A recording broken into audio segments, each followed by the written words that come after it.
Hello. Right, darlings. These super cute little vervet monkeys are considered pests by most farmers in South Africa. You're okay.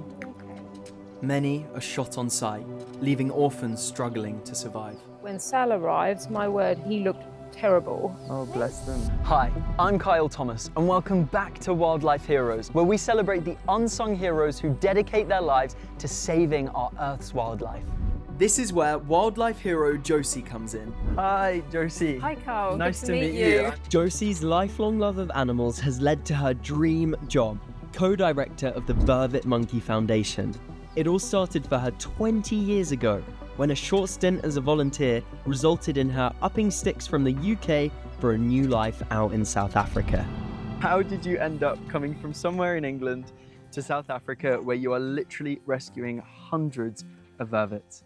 I've always worked with animals, put it that way. I've always volunteered. I've worked at shelters, dog shelters, horse stables, that type of thing when I was young. When I was older, I became a veterinary nurse, and then I moved into the field of veterinary nutrition. My colleague, she was looking up volunteering, and she just said to me, wouldn't it be amazing if I could just do this project in Costa Rica, working with the turtles? She was selling the dream kind of thing, So that sparked something in me. And within a month, I basically found this project, and I booked it for 4 weeks. And, after seeing the orphans and their stories, like why they ended up here, I just wanted to do more for them. To gradually bring the baby orphans to full health and able to mix with other adults in what they call a troop, Josie uses a 5-step process. When an orphan first arrives, then we'll need to quarantine them for about 3 days. So they go in either this baby cabin or the one behind. Yep. They'll have like a stool sample done, and we'll check for parasites and things like that. We'll check that they've got no health problems and things. And then after the 3 days, then they move into our Disneyland area. Disneyland? Disneyland, it's called that 'cause it's a lot of fun for the babies. Yeah. It's a very playful area, and that's where they meet other monkeys, that's where they meet other orphans, that's where they begin to play. That's when they we try to get them out of the trauma phase. Okay, we're now entering Disneyland.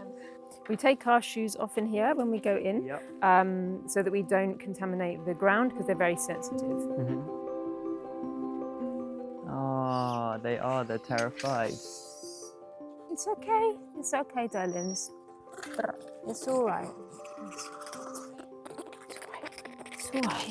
There you go, okay? All right. So, who are these guys? This is Gryphon here, and this one's Kristy.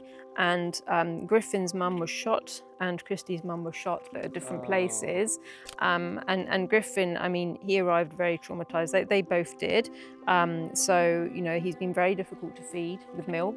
He knew his mum's milk as well, because obviously he's been in the wild a lot longer. So they find comfort in each other at the moment. Yeah, oh gosh, just like genuine little babies. You'll notice when we walked in, they hug each other. Yes, And that's they go to each other rather than to us. But when you hold them and you keep them safe, do you hear those small sounds? Yeah. That's the noises they make when their mums pick them up and they feel safe and they've got that comfort. And how long could it take one of these guys to get through that trauma? So it could take a week before they stop crying. Then once they're settled with carers who have spent time with them, then they'll gain that trust.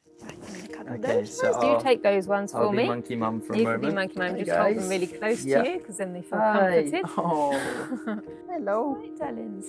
Hello. Another new resident here is baby Sal. When Sal arrived, my word, he looked terrible. You could tell that his eyes were completely sunken, so we've been worried about him from day one. But he's done really well. He actually arrived with Gryphon. Both their mums were shot at the same farm. And why would somebody shoot a vervet? So there's different, I don't want to say reasons, but different Excuses. People may do. So some of them do come from farms where people don't really understand that they don't actually just come in and eat unripe fruit, for example, but they see them there in the morning, and therefore they get accused, even though there's other crop damage as well. Sometimes we've had teenagers, they say they're bored on a weekend, and they get the pellet gun out on target practice. What? And that's fun to them, to happened. go and shoot monkeys? Yeah. Oh, bless them. And you can see how attached they get to you guys. Oh, no, he wants to come see you. Oh, hello. Cuddle buddle. Hello. Oh, he's joined the group. So they'll be fed from these little bottles. Yeah. They're extremely difficult. For example, if I was to say, Kristy, she's like, all the Yeah. time. So you have to really, really try with her, and I pick the most difficult bottle. Because until they're feeding out of a bottle, they're not going to feed off of another monkey. Yeah, No. you know, you have to put the bottle in the mouth, Yeah. literally. Which she's just had. And is that how you encourage her to drink? Oh yeah, so we do it automatically. It's a lip smacking. Yeah. And is that something Mum would do, or is that? They wouldn't do it whilst feeding, Yeah. but we do it to calm them down. So they'll do it when grooming. So yeah, you can make that sound. It's perfect. The feeding cage is usually what comes next. Yeah. And if you turn around, Yeah. so it looks like a cage, but Yep. it's free. They Okay. can go in and out by themselves. We put the bottle in. Once they're trained, they'll find the bottle themselves, and that can be anywhere between 4 and 6 weeks. I mean, it just breaks your heart knowing that it takes so much to get one of these guys back to who they really are. Exactly. Absolutely. I mean, this year also we have lost a couple of babies, which has been really sad. The stress and the trauma itself can have that such a physical effect later on manifests as a problem or physical symptoms. So, and it's been unexplainable. Yeah, it's trauma, just like little humans, really. They seem to love you, hey? They're getting a lot of they're cuddles. really cuddling in. I mean, this one's sucking on his friend's ear, and this little one is just cuddling. We've got their meds sheets. We have a whole list, and then the carers who come in, they will tick off which med they've had. So at the moment, for example, Sal here, he had some lung problems. Because they're difficult feeders, we think he may have aspirated a little bit. He's been okay, and it was intermittent, but in a minute we're going to stick him on the nebulizer just to help clear anything out as well. So pretty much these three have problems with their emotions, not problems, but you know, natural trauma. Yeah, because I mean, they've been through so much, they're going to be traumatized. But you want to make sure then, I suppose, that they're not going on to these strong medications that they're going to become reliant on, because you need them to be wild. Our rehabilitation process is as hands-off as possible, apart from when we need the critical care. And that is something really important to get across, because we don't want people to think, oh yeah, look, they need the care, but they need their troop more. You know, they have to be the wild animal that they were born to be, basically. And that's our aim throughout everything that we do here as well. Yeah, and when it's coming to people thinking, oh, hey, yeah, sorry guys. Oh, the bundle of monkeys. Hey, they can be nippy, can't they? They can bite. Oh, I'm being peed on. Nice. Who peed on me? Was that Gryphon? You are the troublemaker. You've bitten me. Is this blanket? You've bitten everyone, and now I literally look like I have pissed myself. Thanks, That's Gryphon. the fun. That's the fun, yeah. So this is little baby Sal, and he's about to go and be nebulized, and that's a vital part in his care, making sure that he stays healthy. But just like any baby animal, he's extremely curious, and he probably knows he's about to go and get some medical care, and his friends are eating his food, so he's probably not too keen. Hey, you stop nibbling on me. So obviously you're about to nebulize him, but why is this so critical in his care? So with Sal, he has been immune compromised. He doesn't feed very well, and we suspect he did have a little bit of wet breathing. We do this as a precaution because he did have that wet breathing. We're going to do that now for 5 days, and that just helps to moisten the lungs and the airways for any irritants. And then, you know, hopefully also help him expel anything as well. Okay, so great. It's like a little mist that you know, he breathes a big in. lung clear out, basically. Exactly, yeah. Hello, little man. So I'm just going to get all the arms in. There we go, like that. And So that's why you call it the burrito, because she literally looks looks like a burrito. So you can put the mask here. Yeah. Put it There we go. So we are nebulizing Sal. And that is to basically make sure that his lungs are nice and clear, because the ultimate goal is to get him up to optimal health. But he doesn't know he's being nebulized. He doesn't speak English. Today he's exceptionally wriggly. Normally he just sits still. All right.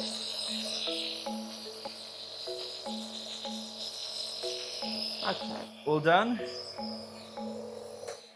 All right, Sal. So you're going to go back to Gryphon and Kristy. And I reckon he knows that they're getting breakfast right now, and he's like, I think so. I need to be in there. I think that's completely why he was wriggly.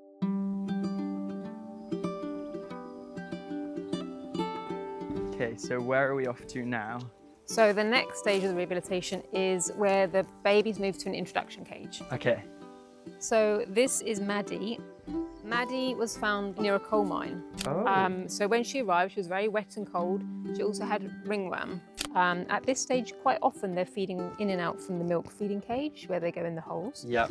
And they get to socialise with the troop monkeys through the fence. Oh, so the adult monkeys are actually right here. Yes. And then they can kind of get used to being a little bit more interactive and a little bit more wild. So she's got some bald areas as well on Yeah. her knees that have started that weren't there. And you'll see she's got this kind of dermatitis going on around the groin area as well. So we try keep her nice and dry.